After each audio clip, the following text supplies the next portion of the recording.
તો જય શ્રી રામ મિત્રો, કેમ છો બધા મજામાં? આજે આપણે આવી ગયા છે રૂકડ ભગતની વાવે કે જે ગરાજિયા રોડ ઉપર આવેલી છે. પાલીતાણાથી ગરાજિયા રોડ છે ત્યાં આવેલી છે. ચાલો ત્યાં જઈએ અને ત્યાંના દર્શન કરીએ.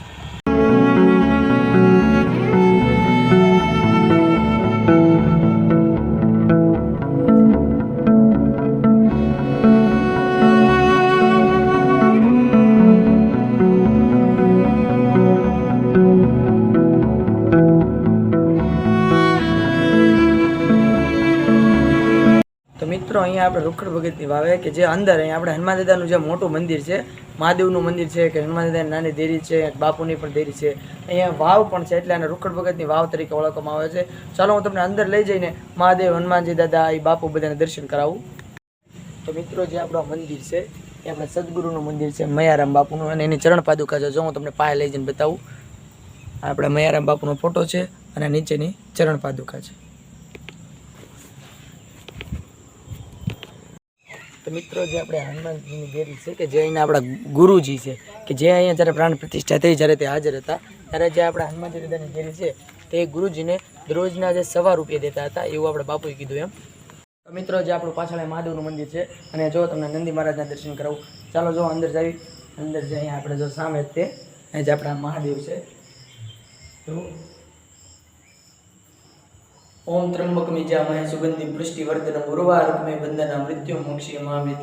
જો આજે આપણા મહાદેવ છે આ પણ બહુ જૂની આજે શિવલિંગ છે કે બહુ જૂની છે. તો મિત્રો જો આ બાજુ આપણા મહાદેવ છે અને મહાદેવની અંતિમ બાજુ અહીંયા આપણા ગણપતિ દાદા છે. ઓમ વક્રતુંડ કાર્યમ સૂર્ય કોટી સમર્પવા નિર્વિઘ્નમ કુરુ મે દેવ સર્વ કાર્યેષુ સર્વદા. જો અત્યારે આપણા ગણપતિ ઉત્સવ છે જેનાથી રોજ બાપુ કહેતા હતા કે રોજ એની પૂજા થાય છે, આરતી થાય છે કે ગણપતિ દાદાની. તો મિત્રો જે આપણે હનુમાનજી દાદાની મૂર્તિ છે કે એ આપણે પહેલાં કાળભૈરવ દાદાના મંદિરની અંદર મૂકવામાં આવી હતી. ત્યારે એ હવામેલના રાજા છે જેને આ મૂર્તિ ખંડિત લાગે છે ત્યારે તે કાળભૈરવ દાદાના મંદિરની અંદર મૂકતા નથી. અને તે જ રાતે જે આપણે રૂકડ ભગત છે કે જેને સપનાની અંદર હનુમાનજી દાદા આવે છે અને કહે છે કે તું મને ત્યાંથી અહીંયા લાય અને અહીં આવીને મારી પ્રાણ પ્રતિષ્ઠા કરે. ત્યારે જે રૂકડ ભગત છે કે જે લાવે છે અહીંયા અને એણે જ જે આપણે આગળ વાવ બતાવી છે એ વાવ એણે જ તે ખોદેલી છે. અહીંયા સૌપ્રથમ રૂકડ ભગતની વાવે આપણે આ હનુમાનજી દાદાની પ્રાણ પ્રતિષ્ઠા થઈ હતી. ત્યાર પછી આ મહાદેવનું મંદિર, એ બધા મંદિર બન્યા. પહેલા આપણે હનુમાનજી દાદાનું મંદિર બન્યું હતું.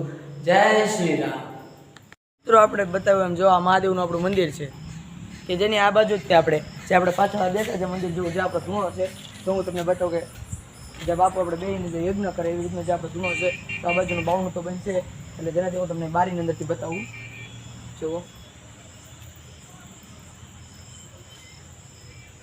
આ આપણો ધૂણો છે કે જે યજ્ઞ ચાલુ જ હોય છે. તો મિત્રો કે જેમ આપણે કીધું એમ કે અહીંયા આપણે આજે રૂકડ ભગતની વાવ છે કે જ્યાં આપણે ગુરુ પૂર્ણિમા અને હનુમાન જયંતિ એવા બે આપણા પાવન પ્રસંગ હોય ત્યારે પ્રસાદીની સુવિધા હોય છે. જો તમે જ્યાં ચૂલા અહીંયા જોવો છો કે જેની અંદર પ્રસાદી બનાવવામાં આવે છે કે જે હું તમને આગળ બતાવું હમણાં કે જે આપણી બેઠક વ્યવસ્થા જ્યારે પહેલાં. તો મિત્રો જે અહીંયા આપણે બધાની બેઠક હોય કે જ્યાં પ્રસાદી લેવા બે ત્યારે અહીંયા બધા જો બે છે જે અત્યારે આપણા હોલ છે કે જેની અંદર અત્યારે બધી વસ્તુઓ પડી છે. જ્યારે ગુરુ પૂર્ણિમા કે હનુમાન જયંતિ હોય ત્યારે આ બધું સાફસૂફ કરીને આ હોલની અંદર બધા જમે છે અને પ્રસાદી લે છે.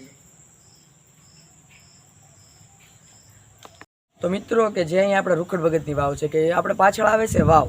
વાવ એટલે કે જે આપણે અત્યારે રાજાશાહી વખતની અહીંયા વાવ છે કે જ્યારે આપણા પાલીતાણાના રાજા હતા કે જે આપણો પાલીતાણાનો હવામેલ છે તેના જે રાજા હતા તે વખતની વાવ છે કે જો એની અંદર દાદરા છે, પાણી પણ છે કે જે અહીંયા આપણા બાપુ છે એ બધા પાણી કે એનો યુઝ પણ કરે છે. જે આપણે આ વાવ છે એનો જો તમને વાવ બતાવું.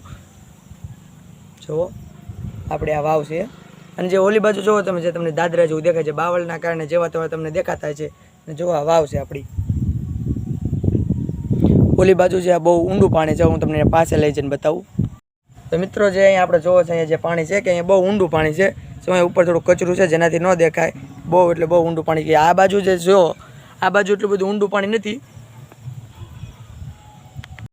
તો મિત્રો જે આપણે રૂકડ ભગતની વાવ છે કે જેના અત્યારે બાપુ હાલની અંદર અયોધ્યાના બજરંગદાસ બાપુ છે કે જે અહીંયા તમે આવો તો એકવાર અવશ્ય તેમના પણ દર્શન કરવા.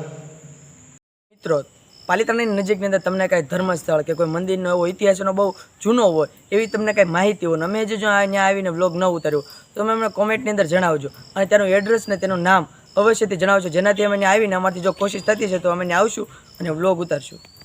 આશા કરું છું મિત્રો કે તમને અમારો વ્લોગ સારો જ લાગ્યો છે અને જો સારો લાગ્યો હોય તો લાઇક, કોમેન્ટ, શેર અને સબસ્ક્રાઈબ કરવાનું ભૂલશો નહીં. જય હનુમાન દાદા.